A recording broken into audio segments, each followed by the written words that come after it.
Hello guys, welcome to the casting desk. I'm here with James and Threats. So guys, this is going to be an awesome game. I've been actually looking forward to this one the most the entire day. So Mirage, to start things off, quick thoughts on how you think Mirage will go? Not well for Cloud9. Why is that? Because Fnatic. Do you care to expand? I think they're going to be too strong on the map. And again, you heard the guys on the other desk saying that they, Cloud9 wants to get rid of Inferno and/or Mirage. They got halfway there. So I'm seeing the one thing we need to consider actually here is that Cloud9 had the day off yesterday, so they had time to just watch Fnatic playing NIP, and NIP went 14, 16, 14, 16 versus Fnatic on one of those maps was Mirage. So they've got intel to work with in how Fnatic want to play. Yeah, I completely agree. I will heavily favor Fnatic on this first map, Mirage. Maybe if Cloud9 gets a super strong CG side and win the next pistol round, they have an opening to win this map, but otherwise I just really can't see them get a lot of T rounds. Okay, so the guys on the analyst desk were actually predicting Cloud9 to win this one. Henry G said he thought, okay, I think they're going to lose first map, as you guys said, but then win the next two. What do you think about this? I still think Fnatic is going to win 2-0. 2-0? Yeah, I want Cloud9 to win, actually. I want there to be upsets, but Fnatic is just too strong right now. I think that there's some stuff I'll say about Train a bit later on, but I think there's potential for Cloud9 to win on Train, but we have to see how Fnatic can deal with the pressure that Cloud9 will provide. As to who will take it, you have to favor Fnatic. They are the best team in the world. Yeah. The thing is, Cloud9 could surprise Fnatic on Mirage if they've had enough time to, let's say they see that Sean Gares spots a weakness on Fnatic CT side. Is there enough time for him to bring about an exploit? Well, it's actually quite interesting because if it does get to Dust 2, if we do get that one map win, if we do see the exploits, then I actually think that the Dust 2 could go the way of Cloud9, but here we are, we're starting things off here. It's the pistol between Fnatic and Cloud9. And as you can see, Fnatic starting off on the CT side, they're going for an A stack here. And the B push is coming from Cloud9, so they could very well get a very fast bomb plant down right away. Indeed, this might be a rude awakening, and JW is going to move and play for the retake, it seems. As he's not even spotting B. He's just allowing Cloud9 to go in for free. I don't understand this. He's just like, okay, let's go in. What is the reason for this? He's moving into CPL, and B's been completely abandoned. This is a 5-man take with no challenge here from Fnatic whatsoever. And JW gave up shop as well, so they completely gave up the site and the information. This is kind of nuts, but maybe things will become a bit clear as we see another push coming in from Fnatic, trying to retake the shot first of all, but they have to push through there. They've got to push through short all the choke points, and so far Fnatic down to a 2-on-2. They've managed to make something of this. flusha is the last man standing here. He will pick up a Tech 9. He's going to wrap around the corner here, try to take down these players. Nothing is the last one standing, but that bomb is ticking away quite rapidly, and Nothing will pick up the kill, and the pistol will go to Cloud9. And I have no idea why Fnatic actually went for a 5-man A stack there. Maybe they tried to... But maybe what? The only way that makes sense is if pronax watched a demo and he was 100% sure that was going to go for an A push, but obviously he was wrong. Well, they're going to force it up onto the second round. You see all the pistols, all the armors, and a few nades there on flusha as well. But look, it's the same setup from Fnatic. They've completely abandoned B once more, with one person looking in CPL for down A. We might see an information push here from pronax. There is a flashbang onto flusha, so he could try and get a pop to find some info. We'll see if that happens. But again, Cloud9 playing passive for now, expecting some aggression from Fnatic, trying to discern where this stack is. They've got one player on Palace, 2 players on slope in case trades are needed. They are having the bomb in that direction as well. Passively holding top mid and passively holding in B apps. A minute on the clock, and they'll need to start moving towards the sides. Yeah, and this makes a lot more sense than the stack on the first round. I mean, they can save the weapons or go for the exits, maybe pick up some weapons on the outskirts of B, for example, if it was a B plot. But at the moment, Cloud9, they are playing very, very, very, very slow. And it's actually working out for them. They've got some limited information, but they're starting to work into the apps. Nice smoke actually there from Fnatic into the B apartments. That will slow Cloud9 down a little bit more. And time is starting to get lower and lower here. I think this smoke is also a potential bait to try and suggest that maybe Fnatic have stacked the B bomb site, but Cloud9 are non-believers and they're going to move forward anyway. 30 seconds left, so they better hope that they're right, and indeed they are, as Fnatic have once again completely abandoned the B bomb site. It will be coming in for free, and we'll see what Fnatic opt to do. Again, they're starting to move forward as with the time left, I'm sure they realise that the bomb will be over towards B. So flusha to go down first. We'll see if the rest of the CTs go for the retake here. There are two near this choke point. Shroud could get taken down. Indeed he will, but he'll get sent into oblivion. Yeah, very nicely done. So I liked how Cloud9, they had very limited amount of grenades, but they used them to try to take the B-bomb site. We saw the Molotov straight into the headshot area right at the back, and that's a really important area to clear straight away, and Cloud9 will pick up the round. And unfortunately for Fnatic, they couldn't really get the exits really set up properly. No, and a bit too obvious there for Fnatic. Throwing that smoke towards the B side that late in the round is just an indicator for Cloud9 that Fnatic is, as you said, James, just trying to force it to that A side. So easy call there from Gares to push for that B side. And 2 rounds in a row where they just go out and plant the bomb on B. Yeah, indeed. So it's going to be a good start for the Americans here. So Fnatic off the bat not getting the CT slot they wanted, and that would have been what Cloud9 would have been worried about the most. That's strong CT economy. When you're up against that on Mirage, sometimes you can just go down 10 rounds. Indeed, so shout outs to all the people in the crowd with the signs. There's a sign for Smix in the front there. Some hearts for Smix. Where are the hearts for me, goddammit? So there's a pause coming. I'm not sure exactly what the reason is. Hopefully we will be resuming things soon. I'm thinking this is not a tactical pause. No, it was too early. Maybe Fnatic had a fight due to those 2 stacks, maybe, and that's why they paused. That's the only reason why I could see them going for the tactical pause so early. Well, that will allow the time for the crowd to steal some chairs from somewhere and add themselves to all those heads out there. So it's a good start here for Cloud9. Again, they've had 2 trouble-free rounds. Their economy will be going in the right direction. So what do you think Cloud9 have in the bag here for Fnatic? They know their economy is really weak. So what do you think would be the best plan? You're on T side. You know that they're not going to have the best buy. They forced it up. So they won't have many nades. What are you going to be expecting Fnatic to do? How do you crush them on their first buy round? I mean, it's very likely that JW won't have an op because they saw that they had Kevlars on the second round. So maybe they will just try to go for the mid control since they won't have to worry about JW in the window area and just go from there. So it is a technical pause at the moment. We've just been told by production. Hopefully the issue will be resolved soon. Yeah. Are you enjoying Valencia so far, James? Look, there's a monster truck. No, it's gone. I am indeed enjoying Valencia. I'm enjoying the Spanish. You come here every year, don't you? I do, yeah. I think I've been to every DreamHack Valencia actually. Normally for the fighting games. Nice. But Evo is the same weekend, so there aren't any this weekend.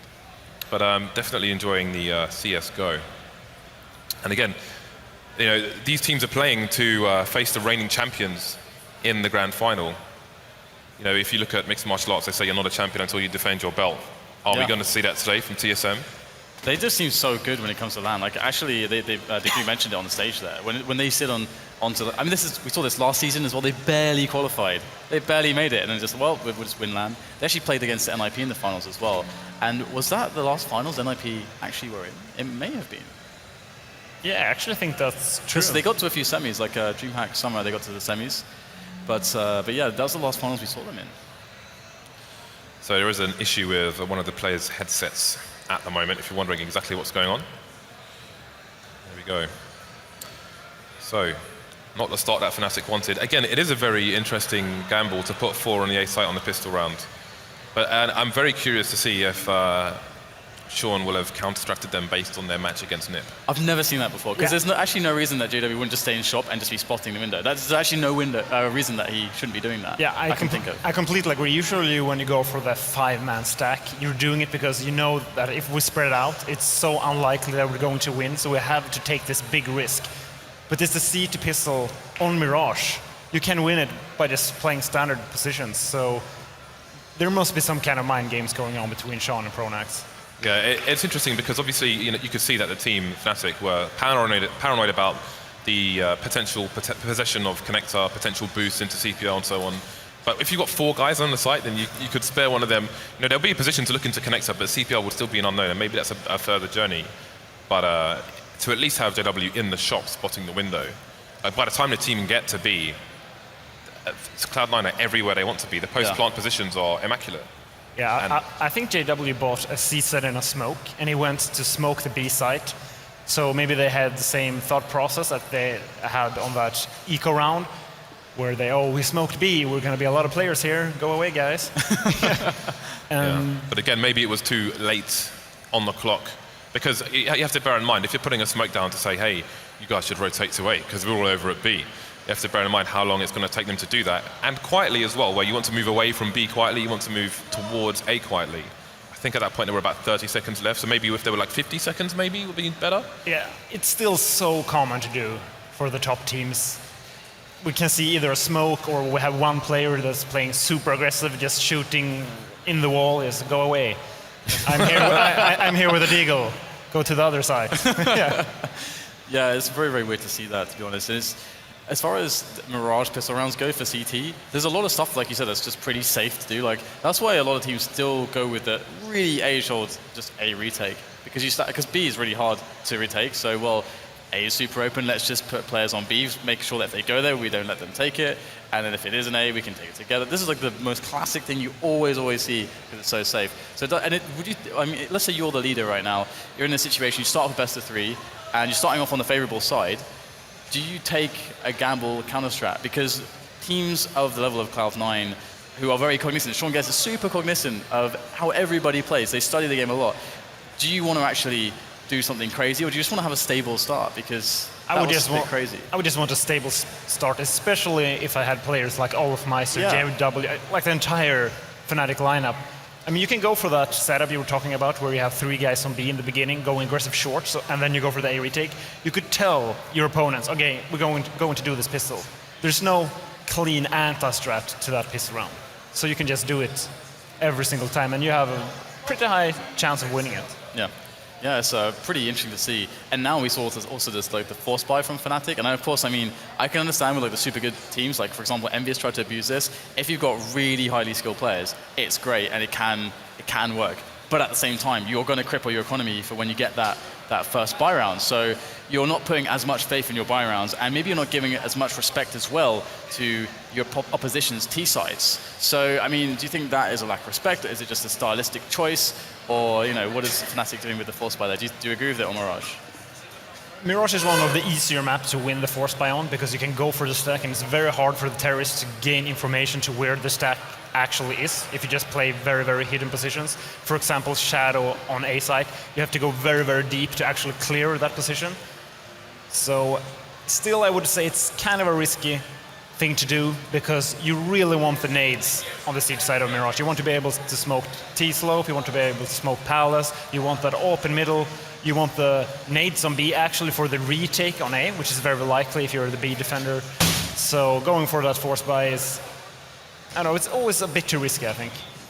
Yeah, I actually feel like if Cloud9 are able to take Mirage, that I favor them to win the series then, which is kind of crazy to say. This is like a month ago. I would just never, ever expect myself to be saying that. But Cloud9 have been doing so well recently. And also, last time they faced off against Fnatic in the finals, it was really close, actually. There were some really close maps. And it felt like to me that if Cloud9 had a bit more experience in that position, especially against Fnatic, that they actually would have a very strong shot at winning some of those spots, because they actually put themselves in really nice positions to win rounds, which would have enabled them to win the game. But you saw them making those mistakes that only happen in grand finals when people are under insane amounts of pressure. So, I mean, we keep seeing them be in finals now. If this trend continues, I mean, they very well could be a consistent top 3, considering how unstable the top European scene is at the moment, with Virtus Pro, and maybe even with Na'Vi to an extent, and of course with EnVyUs and Titan up in the air as well. There is definitely a place in the top 3, top 4 for Cloud9 to take now. Yeah, I agree with you, especially considering the level of play from both Shroud and Skadoodle. I mean, they've just been playing out of their minds. I would almost say Skadoodle has been the best AWPer this past few weeks. Yes. If you just go on the past 2 weeks, I would say Skadoodle is the best AWPer right now. Especially, like if you look at the Cobble games, on Cobble you get so many difficult shots with that ops, and especially towards the B plateau on the B side, and he just manages to hit every single one of those, so it's a very impressive AWPer. I see some frustration from Shroud there as well on the camera. Definitely sucks how these pauses. I think he has the technical issue, so got to keep his head in the game though, get some Sudoku on the go.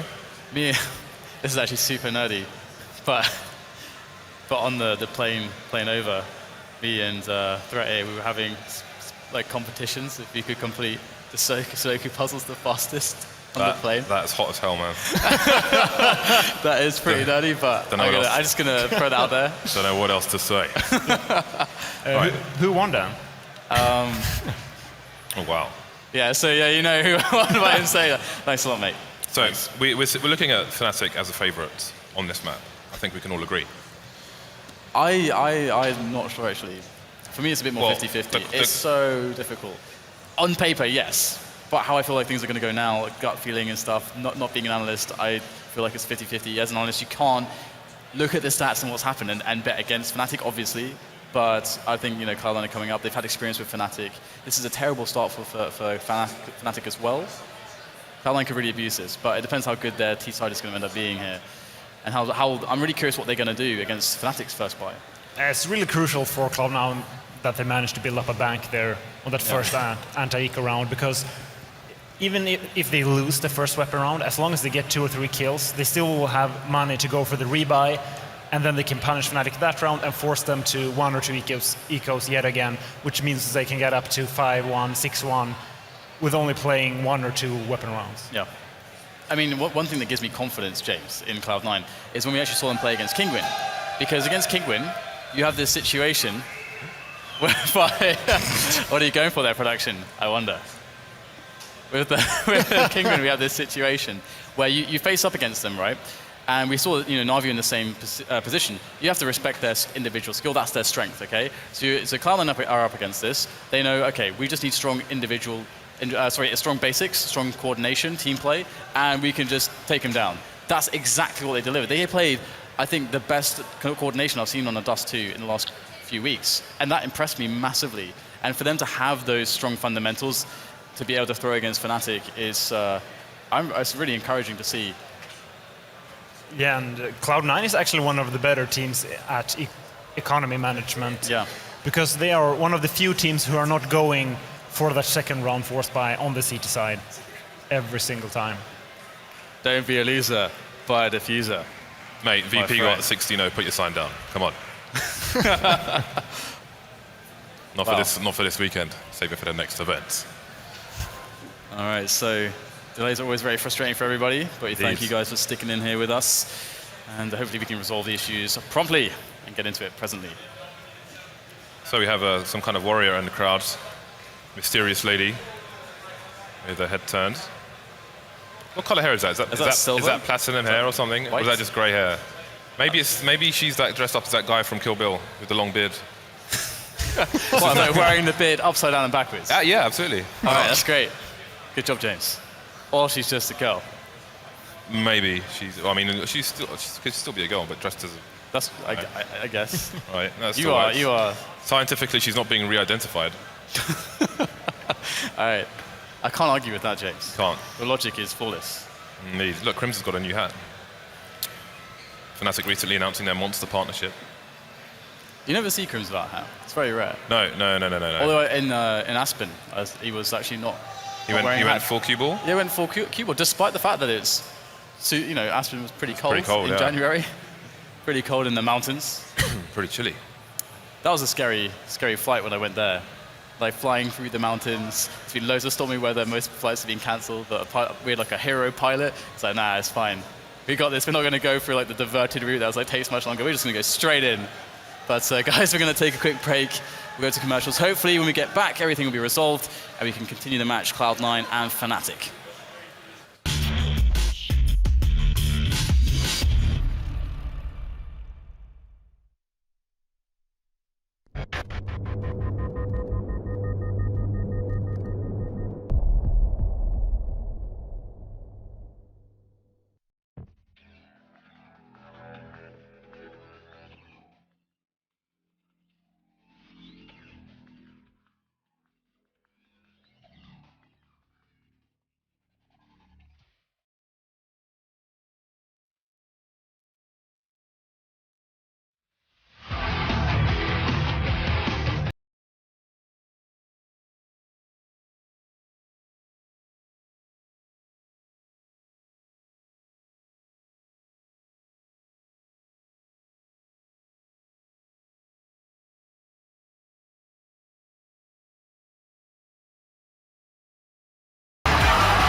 All right, we're back here, and hopefully things will progress smoothly from this point forwards. We're jumping into Cloud9 and Fnatic. Of course, we had a few rounds played, and Fnatic, they're in trouble on the CT side. They're in trouble, Bjorn. What are they going to do about it? It's still only 2 rounds into the game. I don't think they're in that much trouble. They're in peril. They're on the edge of the cliff. There is trouble. Yeah, the only trouble I can see is that they played the first 2 rounds, or maybe not the second one, but the first round, the pistol round, they played it extremely weird. Yeah. In a way where they give too much respect to their opponents. I actually have a question, because we didn't really touch on Train really at all. Of course, that's the second map between these 2 teams. What do you expect for Train? Because I actually don't know what to expect in that match at all. I've seen some things. You've seen things. What have you seen, James? Tell us some stories. I'll tell you before it starts. These after the break between maps. Sensitive information. Sensitive information. Indeed. Okay. All right. Teasing us all. I've seen some things, Dan. I've seen some things. I know you've seen things, James. I've seen things that many people have not seen just yet, but they might see after this map. Ah, okay. I think I'm starting to clock on to what you're Dan, talking about. I've seen some things. Anyway, we're due to start very shortly indeed. It seems the issues have been resolved. So one thing that's a shame about the technical pause is that, you know, Cloud9 have momentum. It's kind of weird momentum. Like, they took the site for free in the pistol round, Yeah. but then they held the site afterwards, and there's momentum and confidence in that. But you know, there are still a few players with their headsets off. Excuse me. I like the anti-eco as well, actually, from Cloud9. They took it pretty slow. Yeah. And it was pretty standard stuff. I mean, they didn't use a lot of grenades. I would have liked to see more grenades from them when they were entering the bomb site, because there was only 1 Molotov. I think they could have done with more Molotovs, maybe like buy some cheaper SMGs and just get the Molotovs out there, because I think that's way worth it. Yeah, I completely agree. We still see a lot of HEs on that second round where you can just pay $100 more and get a Molotov, which means you can clear out an entire position. Because even though there's no one there, you will always get value out of the Molotov because you don't have to check that corner. Yeah. And if someone is there, then you can force them into the open and hunt them like vermin, and then exterminate them with sharp objects, guns, knives, and other things. That's a very pleasant thought, James. It is. That leads me on to my thought, which is Tech9 smoke. We saw a lot of that from TSM when they're in a position when they're down on the T side. It was super good, actually. And the funny thing is, it's only $100 more expensive per player than a Deagle, which is actually pretty amazing. If you think about the difference there. Yeah, the problem for most teams with buying the Tech9 smoke is that most teams do not have that execute, which TSM have, and they should have if they put enough hours into the game. The cool thing with TSM is they've actually been together now since, I think it would have been the end of January. So they've been together a good 5 months now as a lineup. That's actually quite a long time. And that's like one of the cool things when you get a team that's been stuck together for ages, they start to do really well. Then they're going to have not just a deeper map pool, they're stronger on all maps, but they'll be stronger on all the maps because they'll be more prepared for more of the situations. And that is just one of those spots. Because I sometimes see this spot where a team, they do a lot of damage and they could go and force it up, and it'd be a really good spot to like force it up. They just, I don't know, they got the bomb down, they kill 4 CTs. CT's economy is like really bad. But then they don't have the round. They don't have the round, the execute to actually throw against the CTs to then really cripple them. And then we just see an eco or something. Then they miss out that window that they created. But TSM as a team, they've had so much time, and Karrigan is super on point. I mean, how do you feel about Karrigan as an in-game leader? Because we talk about a lot of in-game leaders, but Karrigan, he is right up there, especially as a fragger as well. Yeah, that's true. He really understands when he's when he has to pressure the economy of the opponents. For example, with the Tech9 smoke round on Mirage, we actually saw them win that round once, I think. Yeah. And if they didn't win that round, they would have gotten a plant and 2 to 3 kills, and that's way worth the investment with $800 per player. Yeah. There's a sign there for FREAKAZOiD not to skip leg day. Complete with a little drawing of him as well. It's pretty awesome. You can see the C9 players getting back into their chairs, so fingers crossed that the game will start soon. As I do believe everything has been resolved, so maybe we'll get cracking. Yeah, it's actually always cool to talk about in-game leaders, actually. We just talked about carrying. It's not actually in this matchup. So I want to get your thoughts, Threat, on the in-game leaders in this match. How does Sean Gares match up against pronax here as in-game leaders? Styles, just any thoughts that are throughout there? Maybe build some expectations to jump back into this one. Sean Gares is an in-game leader that just actually wants to go for a lot of anti-plays versus teams. He looks at a lot of replays, and he just makes pure anti-strats, which is interesting because pronax usually just want to play a standard style because of the strength of all the players in Fnatic. However, in this pistol round, we actually saw pronax go for the anti-play full out with 5 players on that A side. I actually think I've never seen that. I've never seen that. And we've cast a lot of Counter-Strike together. In a lot of different countries, continents. All over the world. I don't think any of us have ever seen that. No. I mean, it could also be a case of miscommunication from Fnatic. Maybe he thinks, okay, the smoke's there, so they're not going to walk past our paper thin wall. I can go and check mid and leave the guys on A, and then maybe go back. Although I don't think he was going back to B. Yeah, that's true. He was like looking. He was kind of loitering around in CPL. So. Oh, you mean I will buy 10 seconds because they won't go through the smoke. Yeah. During these 10 seconds, I can go back to the window, peek mid, and then fall back. Yeah, but he didn't fall back. That's the thing. It didn't seem like there was any intention to fall back, from what I could see. So I think we'll have to ask him about it afterwards because. Yeah. I don't understand. That's actually a cool thing, actually, about what you're talking about with pronax, because we saw in an interview with him not so long ago that he's in this position where he realizes the insane skill on his players. So he's just like, well, I need to use that, and sometimes we're just going to go for a round where we just put faith in JW and olofmeister, just open the round for us, because otherwise we're not really using the tools that we have to their in an optimal way. And this is actually a problem I think EnVyUs had, because you have Happy who was driving them, and he went from a complete execute style. He had the team which didn't have many star players in it. They had some nice moments here and there, but generally it was a team of second tier players at that point, and he brought them to the semis of a major just through sheer execute play. Then you bring him into EnVyUs, where you've got really ridiculously strong individual players, but he couldn't make that style work without them eventually imploding. It worked, of course, for quite some time, but eventually we see that EnVyUs now, they run into a wall and they just, I don't know, they broke. And I can agree to you on some of these points. However, I feel we're back into the game. Put the player down, boys. The game has resumed. This is good news. olofmeister going to go for a fast push in underpass again. Fnatic on their eco as they look to buy in the next round, and Cloud9 are towards B in the numbers. olofmeister are not going to hold the angle. In fact, they're hoping for the double peak, but I'm sure he will make himself known eventually. You can see KRIMZ and pronax both going for full armor here, helmets and all, as Cloud9 continue their march towards the B bomb site. Yeah, Sean Gares is poking now with seeing some nades there to clear out some of these positions, and he's made his way to headshot as well, so largely cleared. But of course we can see Fnatic are quite close. They're going to be charging into apartments. This could be a huge moment here. olofmeister's going to go and he's going to see the play. Reloading, pulls out the pistol. olofmeister, he can't quite get the frag done, and he's got to pull out the knife. It's not going to happen. Skadoodle will take him out, and Fnatic, they had a chance to make some frags there, but very nice anti-eco from Cloud9. Yeah, once again, I'm not going to say flawless yet. Maybe one player will go down. Yes, Shroud will go down. There we go. 4 players surviving for Cloud9, which means they have a pretty strong bank to work with. So, as I said earlier, it really isn't that important for them to win this round.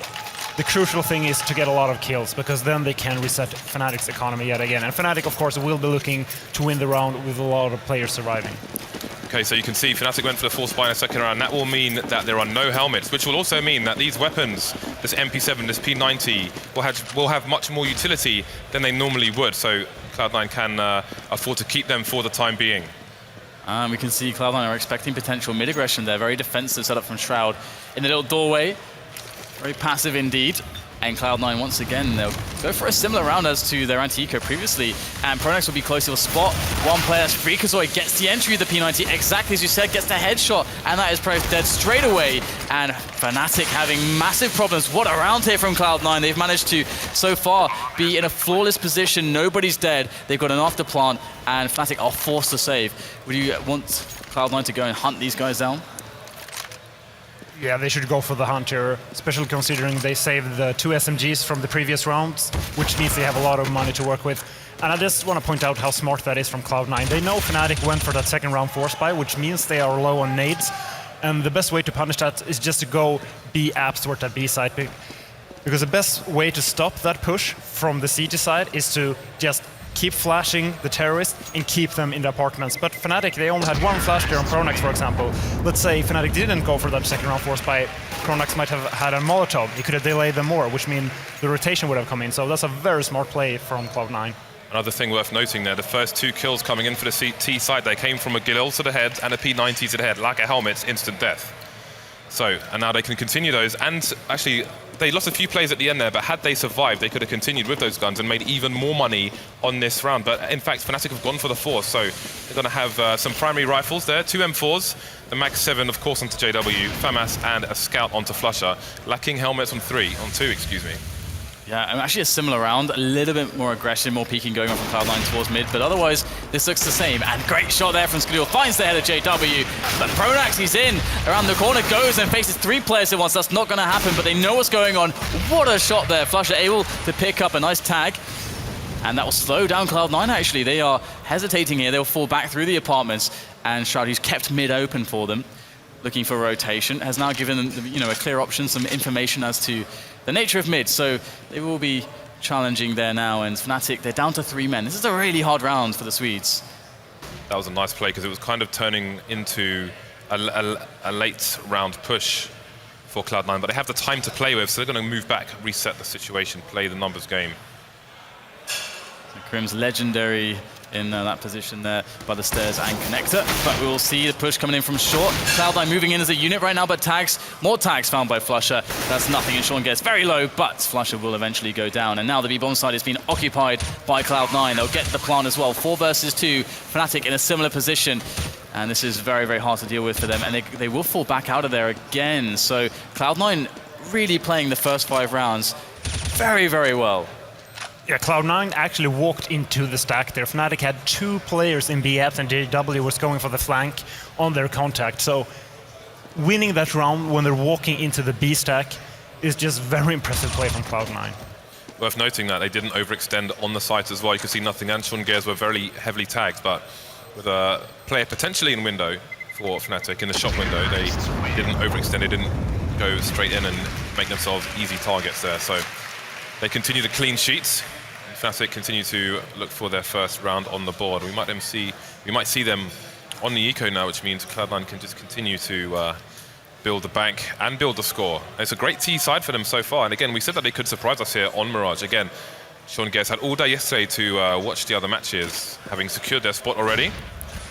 Oh, here we go though. This is the big danger of Fnatic on this map, and we get a push from olofmeister as well. KRIMZ going in to help him out. Cannot trade efficiently. That is 2 players down straight away. KRIMZ and Olof are going to be having a dirt nap as the rest of Fnatic are now scrambling to try to deal with these oncoming Cloud9 players. We have 4 of them still left alive, going from both Connector and from Palace, and finally FREAKAZOiD will go down, but the trade is alive from Shroud, and pronax 1 versus 3 gets completely annihilated. Cloud9 with such a solid round, and JW missing that first opening in middle by CPL.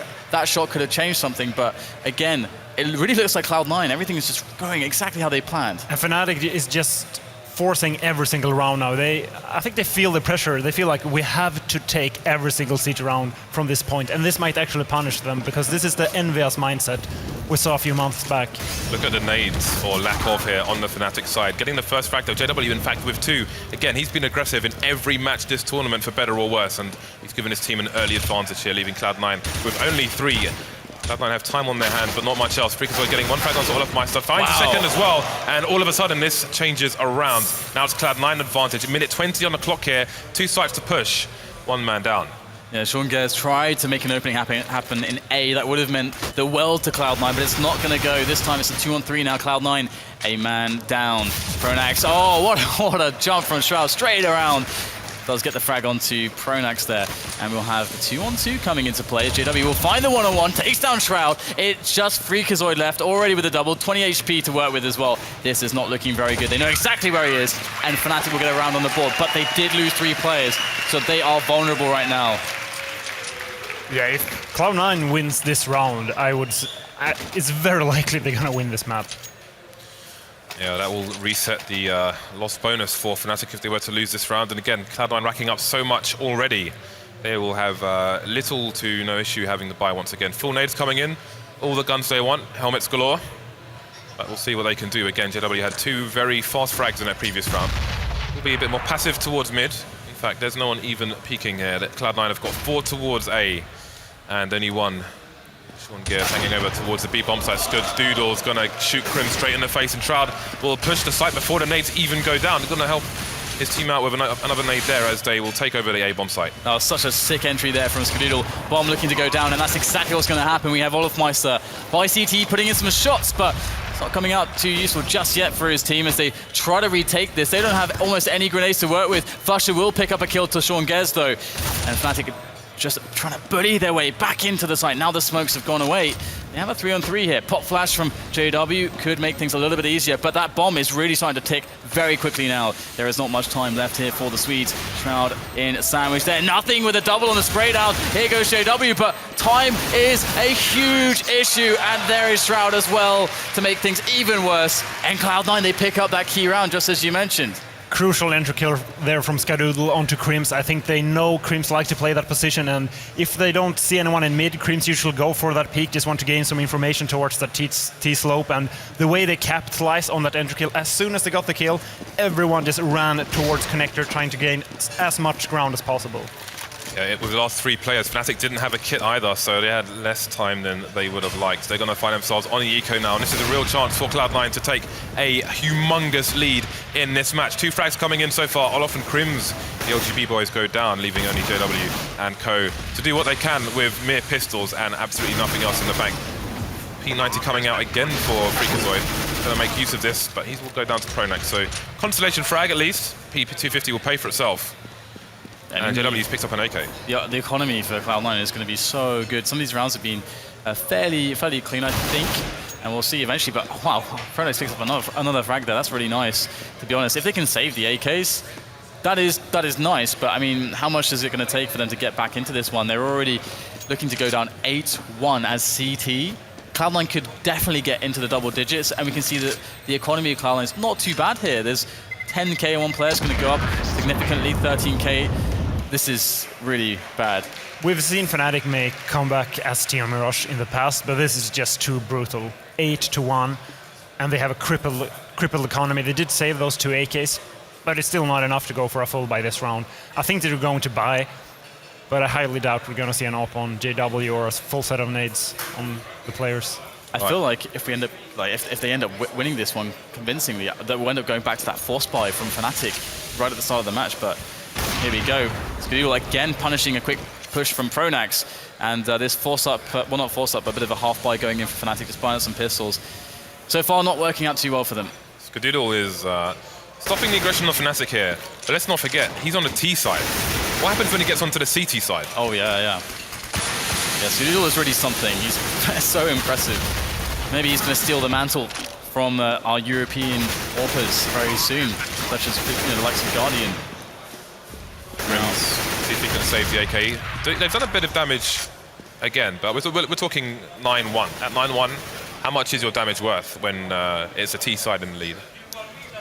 I still like the decision here from Fnatic to go for the eco, because they just realized we cannot win with these weak buys. We need to go for the full buy. Even though we're going to be down 9-1, if we just keep buying, we're just going to be down with even more going to the second half. I've seen this happen on this map on CT so many times. And as you said, you brought up EnVyUs. It very much looks like the EnVyUs kind of situation. You kind of commit yourself. It's like getting pot committed in poker. You kind of like commit yourself in. It's like we've already invested so much. Now we're in kind of a terrible position, but we have to kind of keep investing. Just for that 10% chance instead of. But the thing is, it's Fnatic with a full buy. They are super scary, and they're bringing out the double AWP. Is this going to pay off, James, do you think? Well, it's going to be about who's faster on the trigger finger. JW starting his AWP in the CT side as flusha moves towards short. With a nice jump, bit of parkour going on there. We'll see where olofmeister has put his AWP. Indeed, he's going to be holding the B site solo with aggression on short from Fnatic. Cloud9 maybe wanting to just walk out of the smoke, and indeed they're going to try and do that. FREAKAZOiD not getting the frag on this occasion. And again, JW is well positioned to help his team. Skadoodle maybe getting legged there by JW, but he'll find the frag first.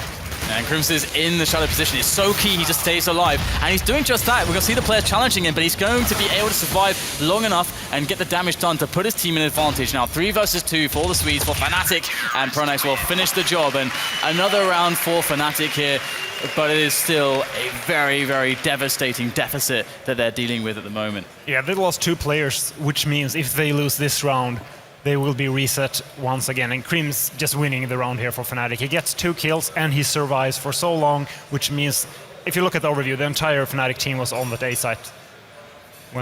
Yeah. That's a really nice position on the bricks there. As you can see, someone jumps up, you can get the jump on them, no pun intended, through the gap.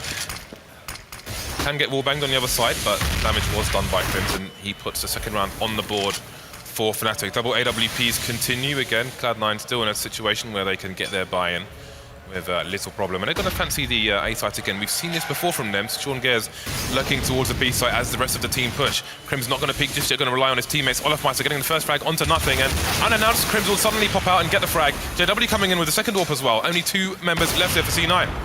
Almost a clean sweep coming in from Fnatic. They have managed to pin down Cloud9. They've got control of the bomb as well, as it is on the bomb site. It looks almost unretrievable. Skadoodle gets challenged up close, but you don't want to mess with this man. It's going to be the grenade from JW that will find the finish onto him. But it is Gares, the in-game leader of Cloud9, who's now looking at a 1-on-3, but that is too much. And it will be another round for Fnatic. But again, we say another round, but they have so little still that it feels almost, it's hard to they can't put themselves in a good position. Yeah, once again, KRIMZ is shutting down that A site. I like the thought there from Cloud9. They had shown Gares going towards B apps, just went for the fake. They know they have won many rounds towards that B site, so Fnatic actually made a bit of an over-rotation, but they just won the retake towards that A site. Money starting to dwindle now for Cloud9. They've got nothing much left in the coffers. You can see Gares and FREAKAZOiD limited down to the Tech9s. Nothing, no, going to get an early advantage. We'll see if one of their teammates can pick them up. Out of position to do so at the moment with 3 people in mid. Olofmeister in mid, he's so key right now for Fnatic. If they want to get more advantages into this round, now they've gone down a player towards the A bomb site. He's going to get smoked away. That is very nicely done, but that said, JW is going to find himself a frag, and Cloud9 wants to try to just barrel their way up middle. Smoke is down, but this is looking quite laboured indeed. flusha, he's waiting to receive. He's going to go for the sprays. He runs back to another position, but FREAKAZOiD will not let him. And it will be the trays coming in. Still Fnatic, they are looking better. They've got another advantage. So many AWPs left on the server. Skadoodle is holding onto one of them by middle. I wonder if Fnatic will peek him. They would have spotted the bomb going down towards short, so and they have, I think, vision of it. So Fnatic looks strong here.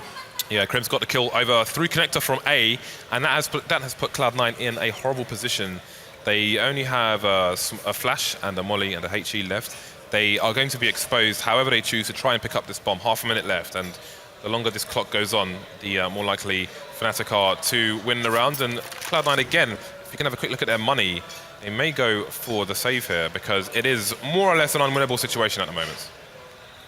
All right, so looks like Fnatic are bringing themselves back into the match.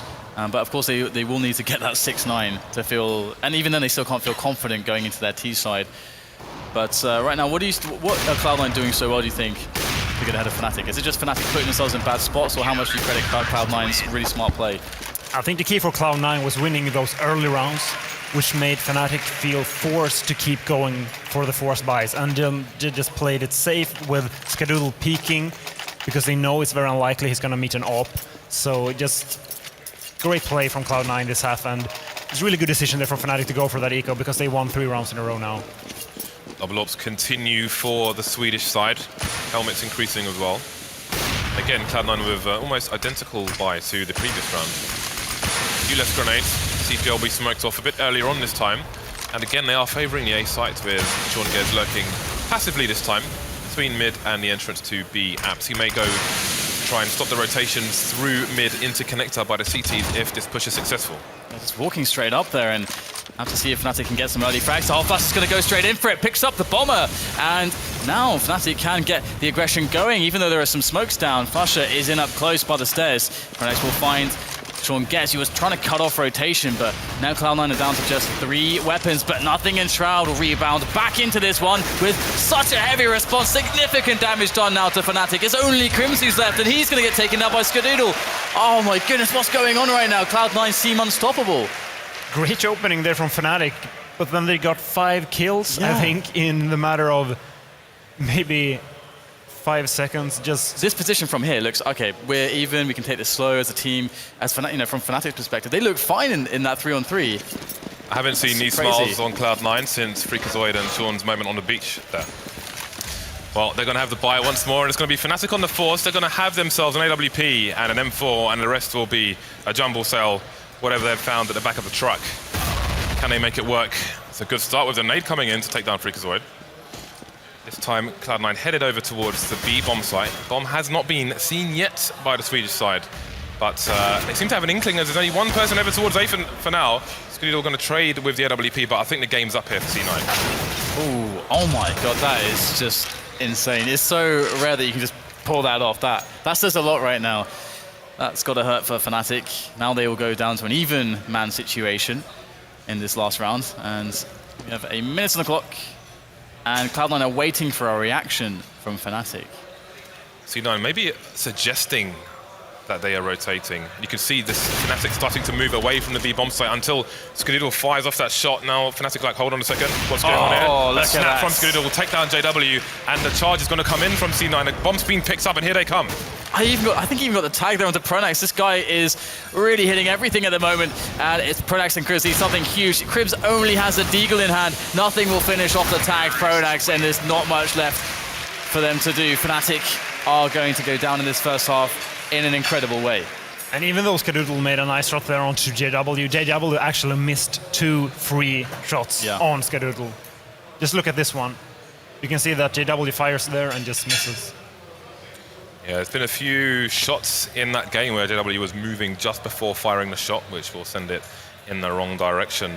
11-4 will be the score, as we'll have a short time for the players to decide what they want to do on the pistol. So it's going to be 3 Kevlars and 2 sets of smokes onto pronax and flusha for Fnatic, who appears to be going for an A execute with a rotation through underpass. And this was actually more of the A retake we're seeing from Cloud9 that we discussed was the standard on this map.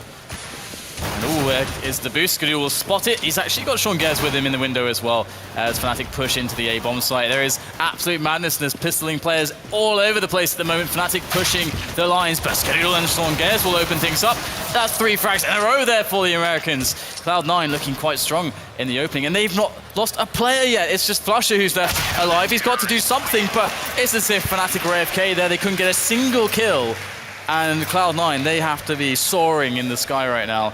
Oh, that was horrible. Yeah, excellent plan from Fnatic, going for the A execute as a distraction and then trying to boost in the window, but the defense for Cloud9 was just too strong, winning that round flawlessly, and Fnatic, they have to go for the force buy. I'm actually surprised that, oh yeah, they full bot. I like this. olofmeister's just buying a Kevlar there in the last second. Yep, so Fnatic are all the way in for this round.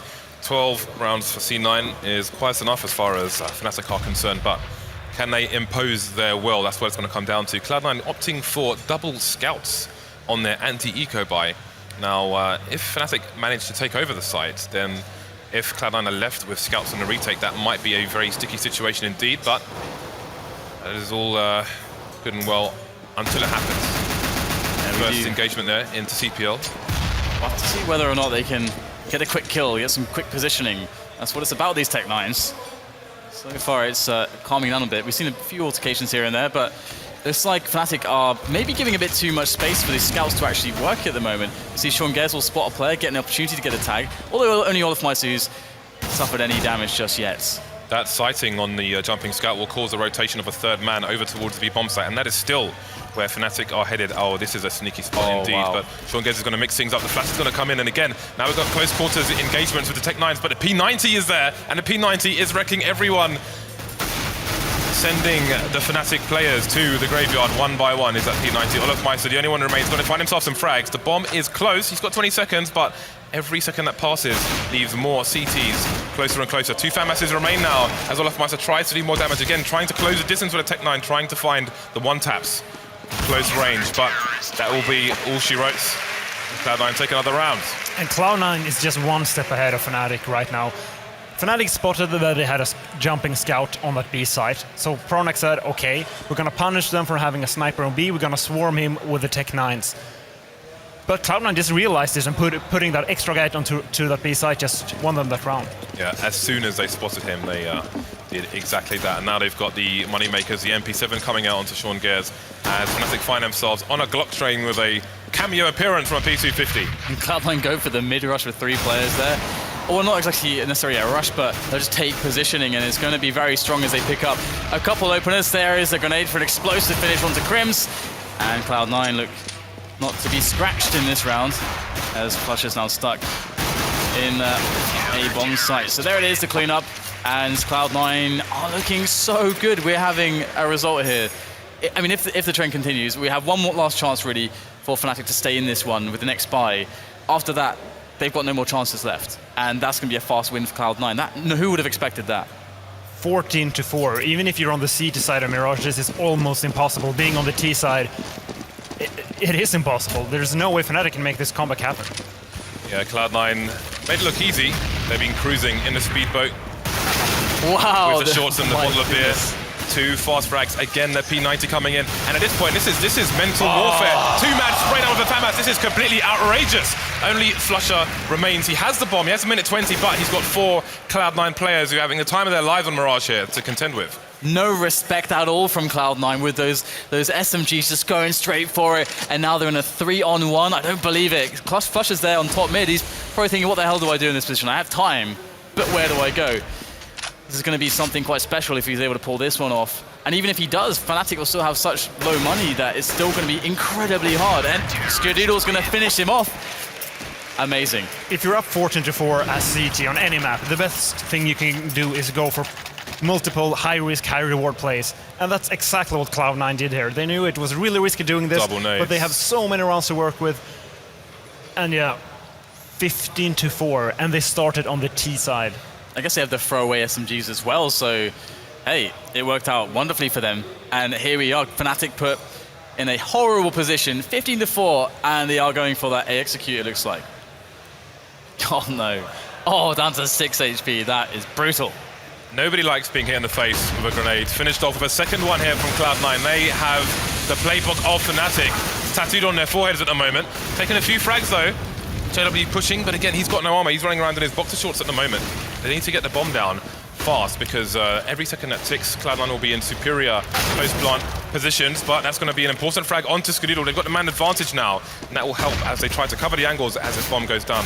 Still lots of time though to keep the guns out, try and get the frags. Bomb on the floor now, flusha's lost it in a sticky situation. fREAKAZOiD takes some damage, down to 18 HP. Where is his teammate? Just down to Sean Gares now. He's only got 15 himself. And Fnatic could get another round on the board here. Indeed, they will, surviving with 2 players. That's something for now. This is all Cloud9 at the moment. I mean, Fnatic will pull one back, but it's hard to see them winning from this position. So many match points to play with, and as you said, Cloud9 can keep just doing crazy stuff. Yeah, they're up 15-5. Let's say they stack 5 people on either side every round. They're gonna make the right choice once, which means they're probably gonna win. Well, for now, they're gonna put 2-1-2 across A, mid, and B. But look at the frags coming in already. They've lost 2 plays in a mere seconds, and they're gonna get some back, but the trades are gonna continue. Fnatic with a man advantage now, and they're not a team you want to have momentum, regardless of if you've got 15 rounds or otherwise. Nades coming in, Pronax down to 12 HP, but it's just Shroud left. We know he's capable. KRIMZ with full health versus Shroud with only 10. Got to be careful, and Fnatic will clutch and stay in here for one more round at least. Almost expected Shroud to actually pull that off. Just really, really nicely played with the Silence M4 there. So much damage, and he's always going to be a massive danger. Cloud9, actually every single player in Cloud9 at the moment is actually delivering. Everyone is playing very well. So it's another round here for Fnatic, and they will go up against an eco from Cloud9. Cloud9 realizing, hey, well, there's not much we can do with a force up. Let's just get the next buy-in. get the shenanigans in mid there from Cloud9 just at the start to see if they can get a quick kill. It won't happen. This should be an easy one for Fnatic. I wouldn't be surprised if Cloud9 actually just goes for a double eco here. Well, they've only lost a player so far, so let's not count them out just yet. We've seen crazier things happen. Numbers starting to thin now. Gares going to catch a player unawares and pick up an AK. Insta trade there from KRIMZ. 2 plays left. Shroud of the Deagle though. Okay, so Cloud9 clutching this. I don't think we'll ever see that. That would be absolutely outrageous, but perhaps nothing can just cause some continued issues for Fnatic. It's about getting into their head as well. It's about winning outrageous situations, and perhaps nothing can pick up a couple kills, make Fnatic feel the pressure, not let up on that. And he will go for the duel, for the trade, but it will be KRIMZ that will win it, and Fnatic will win that heavily favored round. But hey, I mean, that wasn't a free one. No, and the problem here for Cloud9 is that they don't want to give Fnatic momentum into that second map. Because each round they give Fnatic in this position is just boosting Fnatic's confidence, so they can feel like, okay, we just played bad in the beginning of the map. If we play like we did in the end of Mirage, we're just gonna crush them on train. At what point do you... Never mind that. Skadoodle's gonna...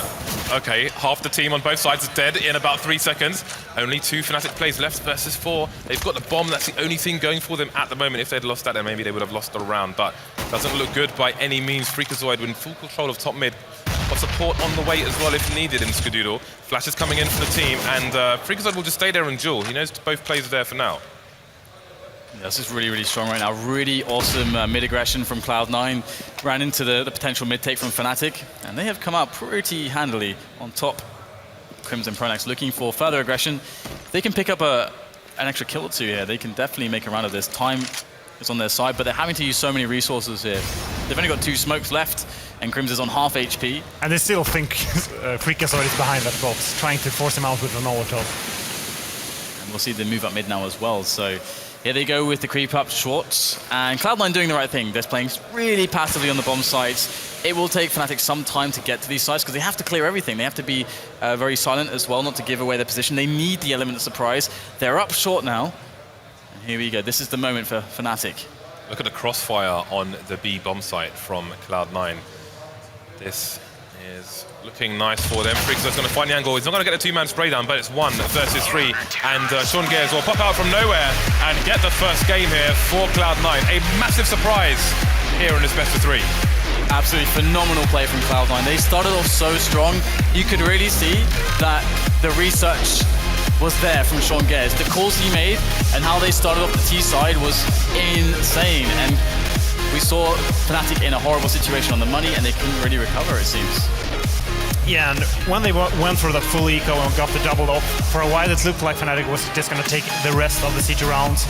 But then Cloud9, with a great A execute, took the last T rounds, even though they played versus a stacked Fnatic on the CT side of Mirage. So I'm just very impressed with the Cloud9 in this map.